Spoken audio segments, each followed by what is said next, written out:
first talk about the clash between the CIA right now and the Senate Intelligence Committee. Do you think the report should be declassified? And do you believe the CIA was spying on the Senate staff on the committee?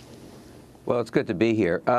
Yes, I've stated publicly that I believe that the report should be declassified. It is said to be 6,000 pages long. Estimated $50 million of taxpayer money was spent on it. So sure, I think it should come out, as well as what I read is a very detailed CIA rebuttal. I say that even though I assume that the report, given a description by Senator Feinstein and others, will be extremely critical of the CIA's performance during that period, and of course, that would presumably include my performance. But I do think it should come out, yes. As we just played in that clip from Senator Feinstein, she called it an un-American, brutal program of detention and interrogations. Now, you were involved in providing some of the legal context or justifications for the program post the attacks of 9/11. Could you talk about your assessment of that program? Well, I certainly wouldn't describe it as an un-American program. I mean, as everyone knows now, that the interrogation program was extraordinarily aggressive, and you know, some of the techniques, particularly waterboarding, could be described as brutal. I don't think any of those techniques, I didn't at the time, and I don't think today that any of them rose to the legal threshold of torture. Scott Horton. Well, it seems to me quite clear-cut that certainly waterboarding and a number of the other techniques that were described, both used individually in combination, do constitute torture, have been viewed as torture by the United States. The United States has very aggressively criticized other nations using them. And when Senator Feinstein says it's un-American, she is absolutely right. And in fact, this is one of the principles on which the United States defined itself going back to the Revolutionary War and George Washington, who denounced torture and pledged that the U.S. would treat prisoners humanely in wartime. That's been part of the nation's birthright up until this last conflict. So I think we're seeing something quite profound. Also, I think this is essentially a historical study. The Senate Select Committee on Intelligence is not looking at a program that's underway right now, that's still being used. It's a review of things that went on in the past. More, certainly most of these practices were terminated at the end of 2006. So it's really astonishing that there is such ferocious pushback to publication of a report. And I think John Rizzo is to be commended for coming out and clearly stating, as he has, that the report should be out there and should be published. John Rizzo, talk about the main argument you make in your book, Company Man. Main argument about the program? Overall, the main point you're making about the CIA, the 30 years of controversy and crisis at the CIA. Well, I was a career CIA lawyer. I joined as a young guy in 1976 and retired at the end of 2009, having served most of the post 9/11 period as the chief legal officer. So the book is obviously a good, part of it is devoted to the post 9/11 years when my name first became public. But it tracks the. I was fortunate. My career basically tracked the modern evolution of the CIA, and during the course of those 30+ years, I was involved in virtually every crisis, controversy, screw-up that the CIA was involved in. So I thought it was sort of an unprecedented kind of insider memoir that would use my story and my experiences and my observations to describe for the reader how the CIA has evolved in the last 30 years, and that evolution would include, of course, the birth of congressional oversight that occurred right about the time I arrived, and then on through the years through all sorts of crises. The fundamental point is that CIA is a very resilient organization.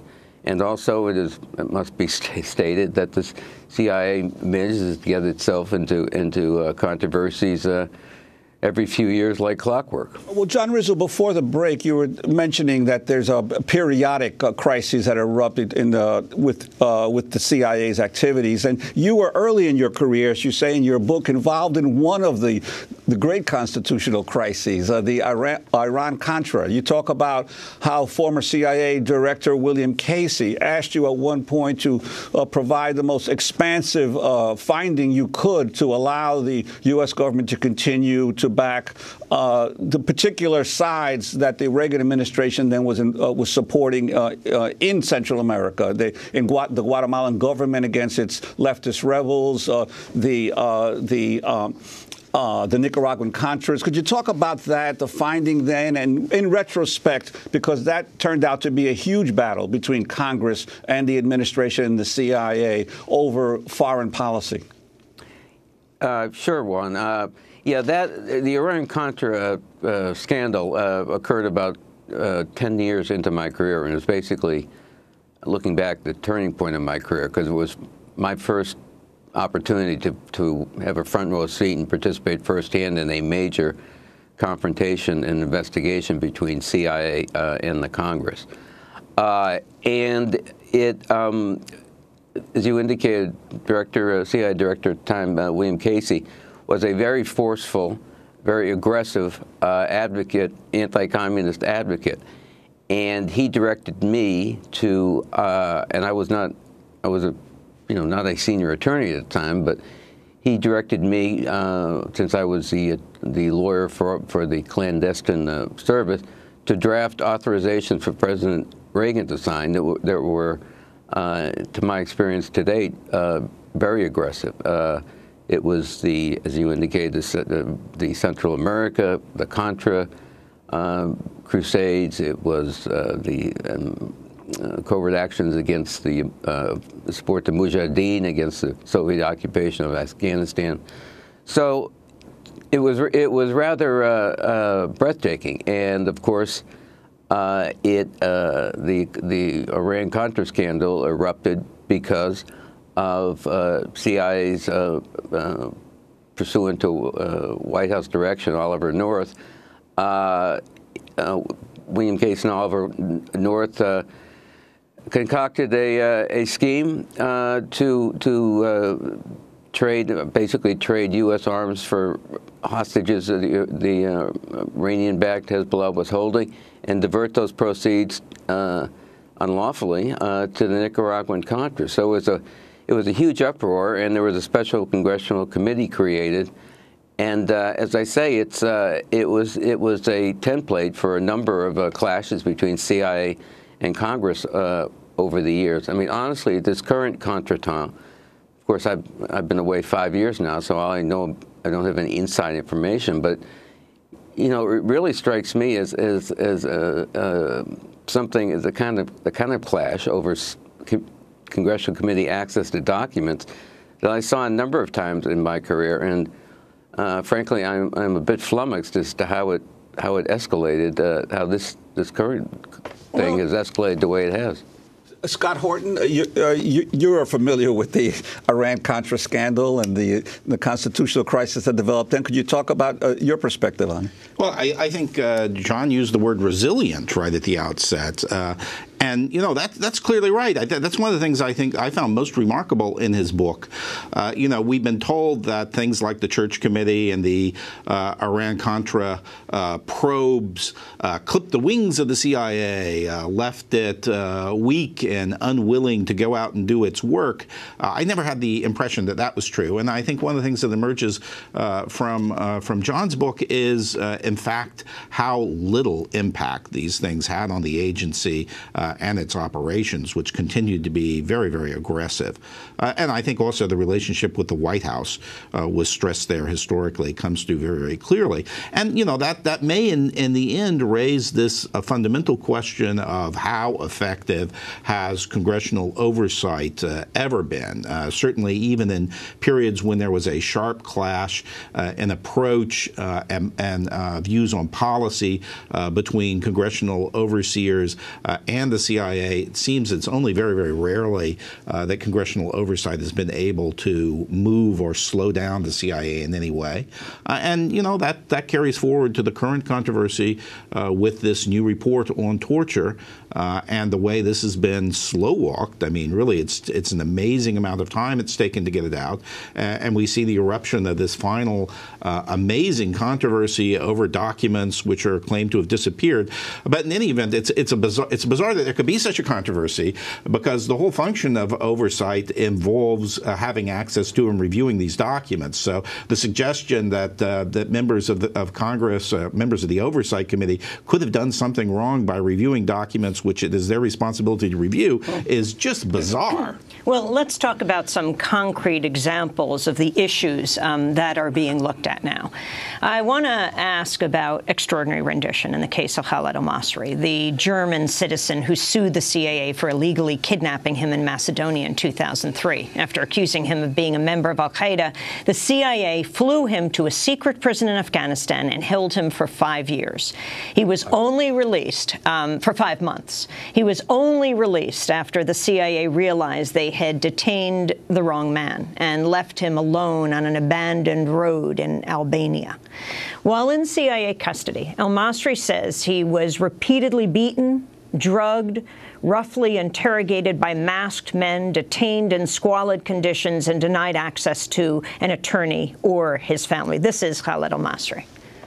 They took me to this room, and I had handcuffs, and I had a blindfold. And when the door was closed, I was beaten from all sides. I was hit from all sides. I then was humiliated. And then I could hear just like that I could hear that I was being photographed in the process when I was completely naked. Then my hands were tied on my back, to my back. I got a blindfold, and they put chains to my ankles and a sack over my head. And just like the pictures we have seen from Guantanamo, for example, I was dragged brutally into the airplane, and in the airport, I was thrown to the floor. I was tied to the floor and to the sides of the airplane. At some point, when I woke up again, I found myself in Afghanistan. I was brutally dragged off the airplane and put in the trunk of a car. I was thrown into the trunk of a car. John Rizzo, talk about Khaled al-Masri and this case. Well, unfortunately, I hate to do this, but the al-Masri case, the U.S. government still considers that whole episode to be classified. So I'm constrained about talking about it in any detail. You may notice I didn't talk about it in the book. Let me just briefly say about renditions.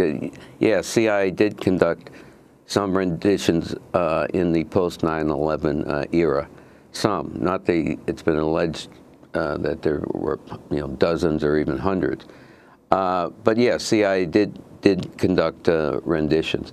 Renditions, however, actually go back through several administrations. It wasn't this term extraordinary rendition I always found puzzling, because renditions were not a product of the post-9/11 era, and in fact the Obama administration carefully preserved its authority. At the same time, when it closed the interrogation program, it carefully preserved its authority to conduct renditions. So renditions in and of themselves are actually a fairly well-established fact in American and world, actually, intelligence organizations. Do you think it's fair to call it kidnapping?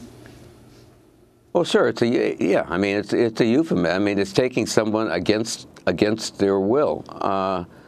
You know, it's an authorized government program. But if the term kidnapping means, you know, taking someone who doesn't want to be taken and taking him somewhere else, then I suppose one could you know, euphemistically describe it that way. Scott Horton, talk about this case. Well, I think the Khalid al-Masri case is really significant for a number of different reasons. The first is, well, no, you know, John can't talk about it because it's still classified. It's secret. And so this is one of several cases where we see secrecy being invoked and used to cover up mistakes because Khalid al-Masri has a name very similar to someone who was a serious al-Qaeda terrorist.